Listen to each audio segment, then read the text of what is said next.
Perguntas que vocês tenham? Carga O horária. horário, a carga horária do currículo, vejam, acho que uma das coisas que nós podemos dizer, Roberto, me corrija se eu estiver errado, não vai haver aulas no contraturno.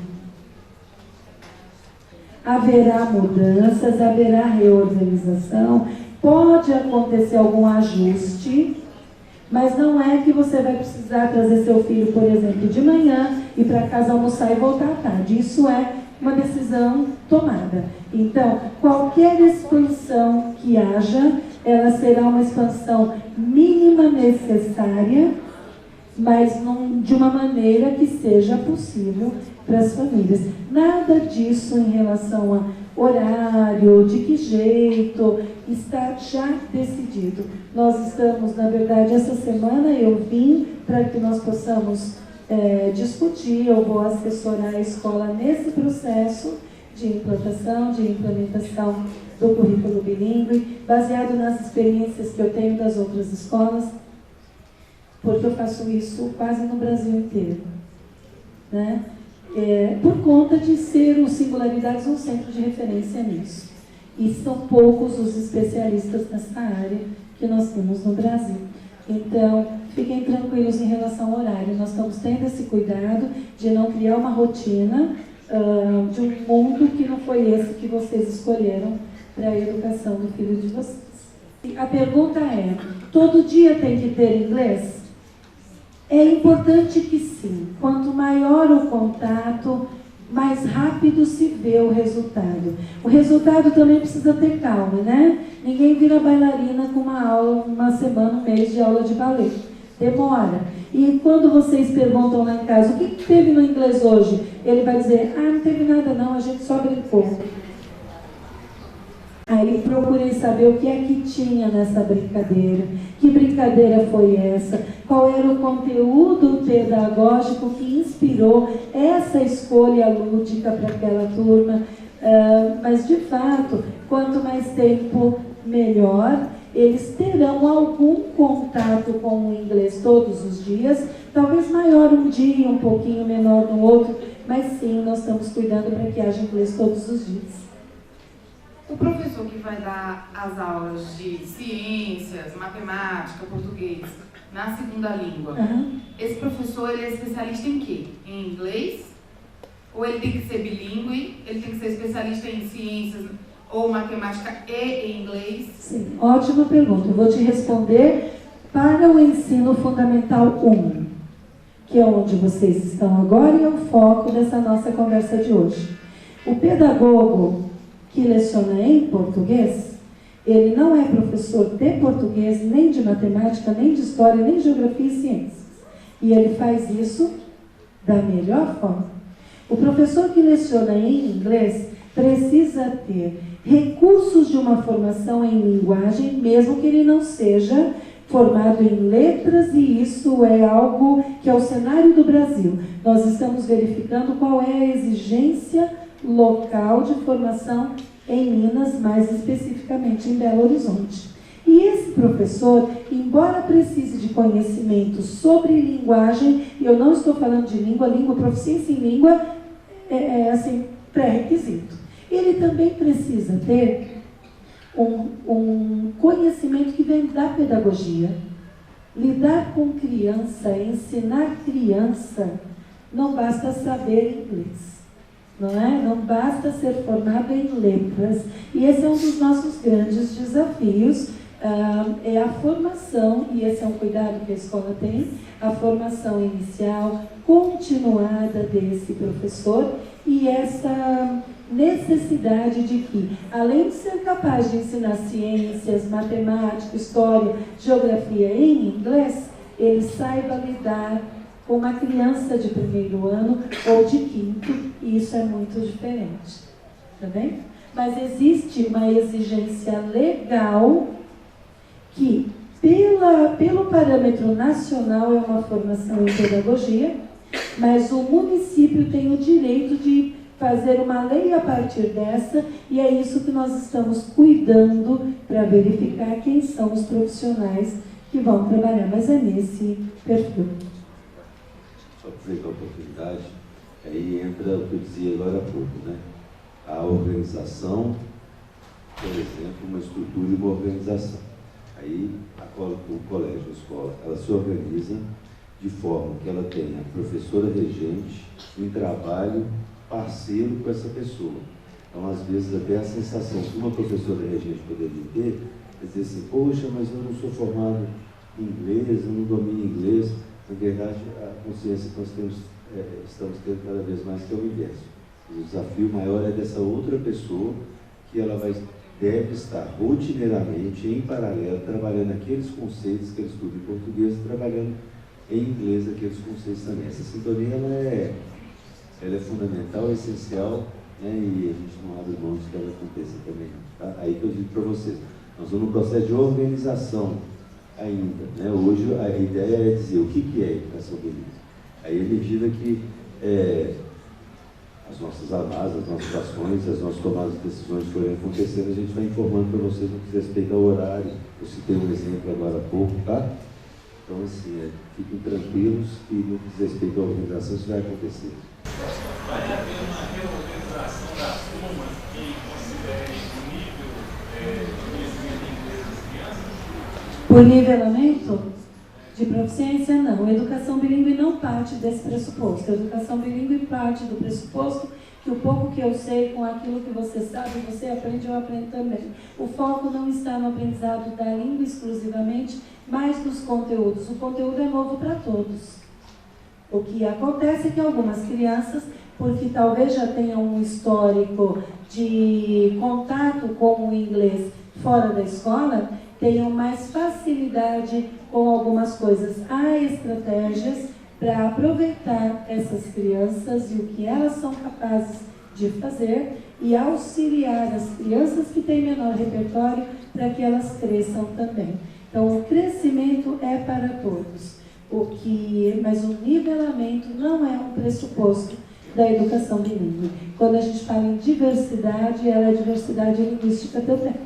Como é que fica o ensino bilíngue para crianças com deficiência auditiva? Crianças com deficiência auditiva, se já estiverem matriculadas na escola, e nós já tivemos essa informação, elas são tratadas do mesmo jeito que são tratadas em português e as estratégias são as mesmas. As situações de inclusão, quaisquer que sejam, tendem a ter resultados muito interessantes em educação bilíngue, porque as crianças se sentem mais à vontade em uma língua que é menos afetiva do que a língua materna. Então, podem ficar tranquilos, caso haja crianças com qualquer laudo de inclusão, que já são alunos dessa escola ou que venham a ser, que a gente tem que aprender a lidar com cada um deles como único, porque eles são, como os outros também são, né? Ok? Mais alguma pergunta? Sim. Bom, eu entendi que a organização ainda está sendo definida, Sim. que o sexta série em diante é um projeto para o futuro. Mas a minha pergunta é um caminho sem volta, que a criança que está na quinta agora vai receber no mínimo a sexta série do ano que vem vai estar coberta. Sim. A dúvida maior neste momento é se a implantação de sexto a nono é gradativa, ano a ano, até porque é muito justo com as crianças de quinto ano que elas possam continuar no projeto, não é? Ou se, dependendo do caminho que for escolhido, o sexto a nono vai de uma vez em 2020. Essa talvez seja a maior dúvida. Mas mesmo agora, em 2019, os alunos que já estão no sexto ano terão pequenas experiências com atividades que são mais típicas da educação bilíngue do que do ensino de línguas, porque é muito triste estar no sexto e saber que a coisa vai só até o quinto, não é? Então nós vamos fazer por eles o que for possível esse ano, sem mexer na estrutura do projeto que já existe. Possibilidades existem duas outras possibilidades, por além dessa da decisão relacionada ao primeiro ao quinto, principalmente nós pensamos, por exemplo, primeiro e segundo anos. Uma outra possibilidade que nós pensamos, sobre a qual também conversamos, seria o primeiro, segundo e terceiro. Então trabalhamos com três possibilidades. saímos primeiro, segundo, terceiro, vamos do primeiro ao quinto e fazemos o trabalho de ensino fundamental. Aí o outro estudo nos leva a uma tomada de decisão. Em 2020 vamos para o sexto, vamos para o sétimo, vamos acompanhando essas turmas. A gente precisa ter um cuidado com o trabalho e a seriedade e o compromisso da continuidade disso, como você falou, a cabeça envolve. Né? A gente prefere ser, vou usar um termo aqui, mais conservador na tomada de decisão, e se isso me permite tomar a decisão certa com a segurança que é fundamental. Tá bom? A primeira coisa que meu filho chegou em casa, ele falou assim: mamãe, pode me tirar para o inglês, o Loyola agora vai ter bilíngue. Aí ele fica radical. Aí essa é a minha dúvida: como que eu trato esse assunto? Como? Porque eu entendi a educação bilíngue e a língua inglesa. Como que eu trato esse assunto? Então, é uma resposta que eu vou te enrolar, mas eu vou te responder. Por quê? Depende muito da escola onde ele está, depende muito de que nível de proficiência ele já está nessa escola. A educação bilíngue vai superar o que o seu filho sabe hoje. Eu só não tenho como dizer em quanto tempo, porque eu nem conheço o inglês do seu filho ainda. Por outro lado, a decisão de manter ou não em uma escola de idiomas é uma decisão da família com a criança. Vai chegar um momento em que as crianças que estão em cursos de idiomas vão dizer para os pais: eu não quero mais ir, eu não preciso mais, porque o inglês na escola já está muito à frente desse que eu aprendo lá.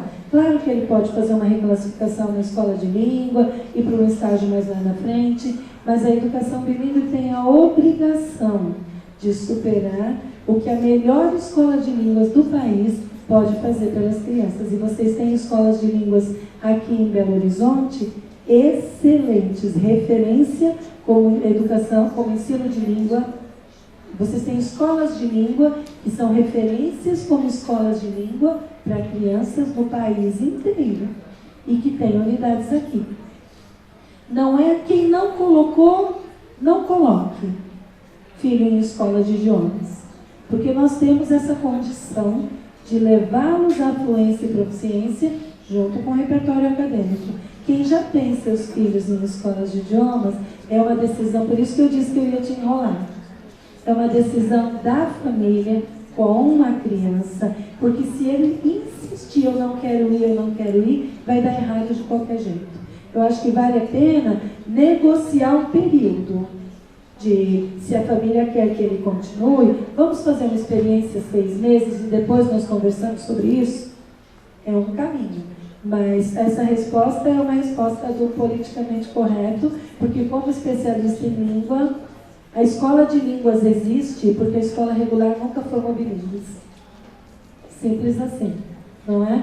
Quando as escolas regulares estiverem estruturadas para garantir fluência e proficiência para os seus alunos, eles irão para a escola de línguas, aprender outras línguas. Que bom, não é?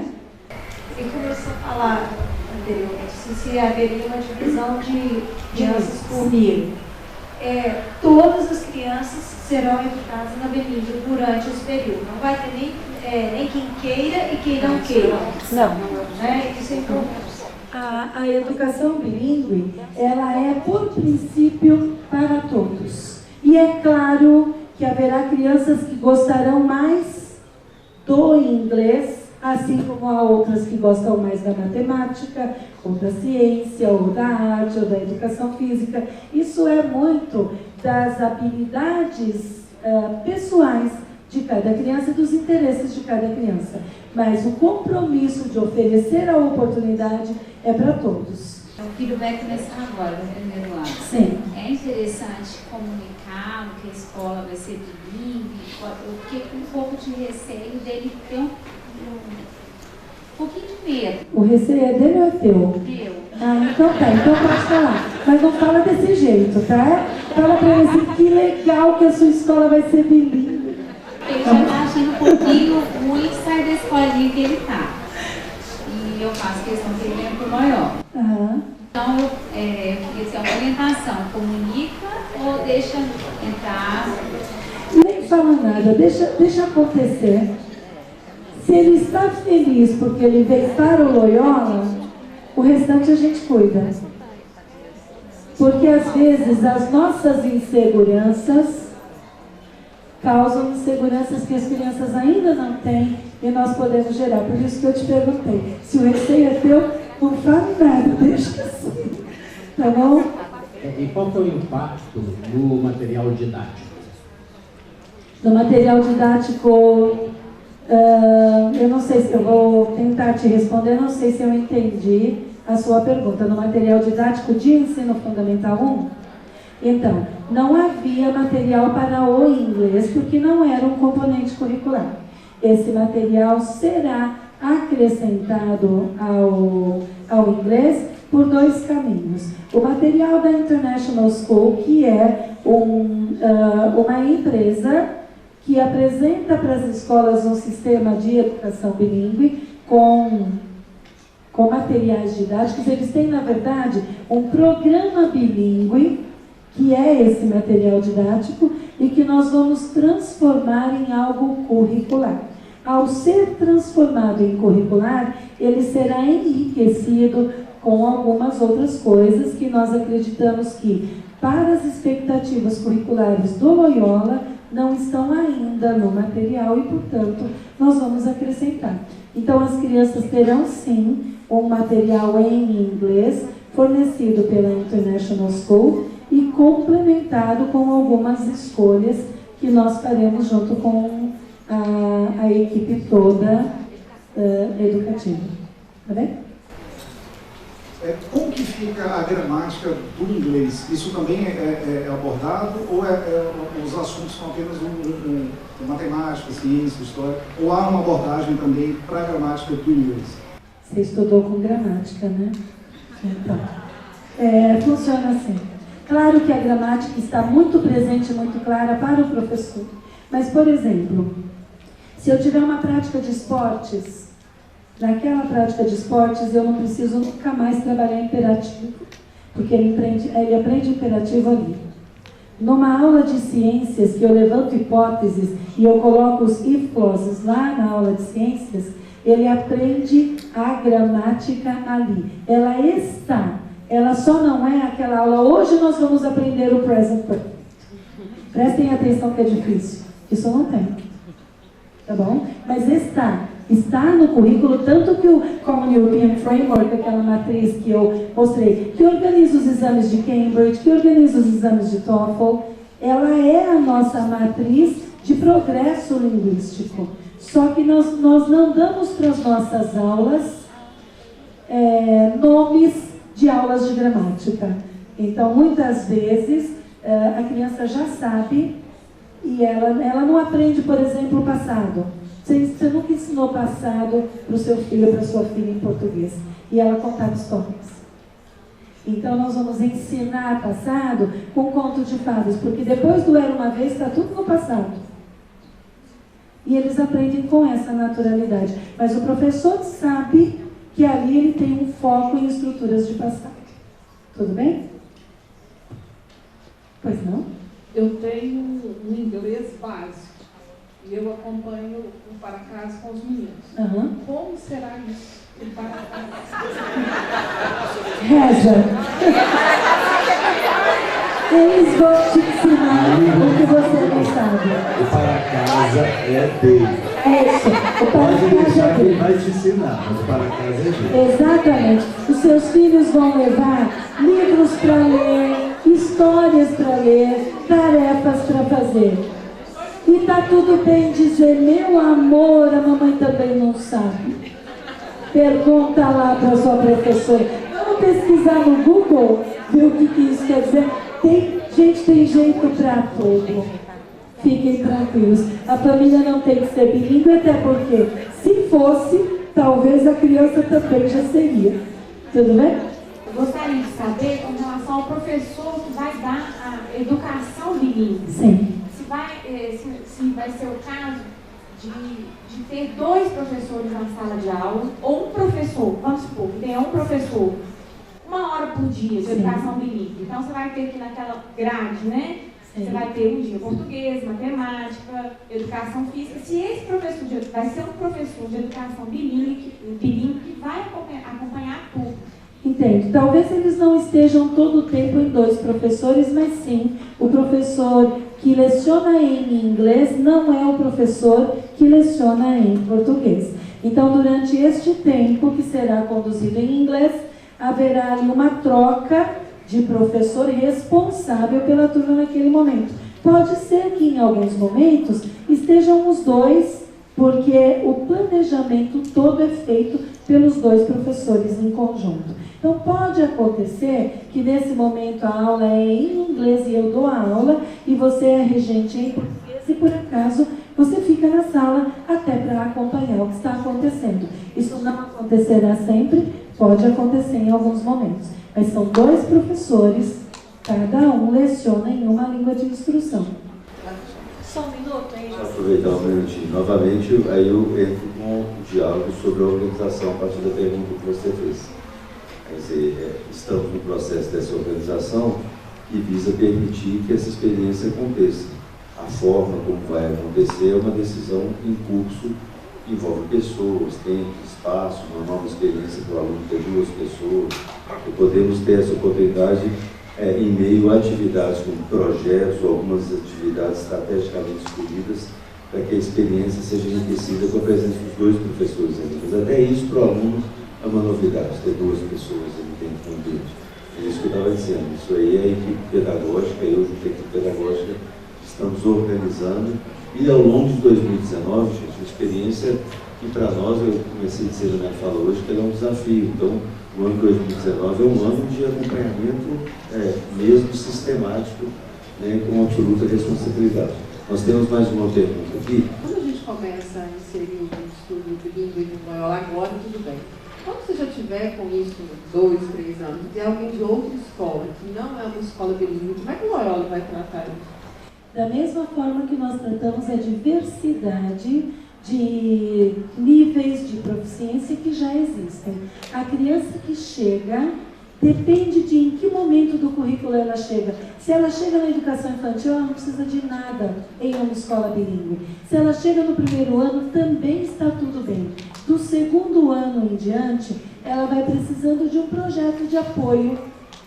Então, além daquilo que todos farão, essa criança que chegará terá um apoio a mais para que diminua a diferença entre o que ela sabe e o que ela precisaria saber para estar naquela turma. Tudo bem? Isso também acontece em toda escola bilíngue sem problema nenhum. Tudo bem?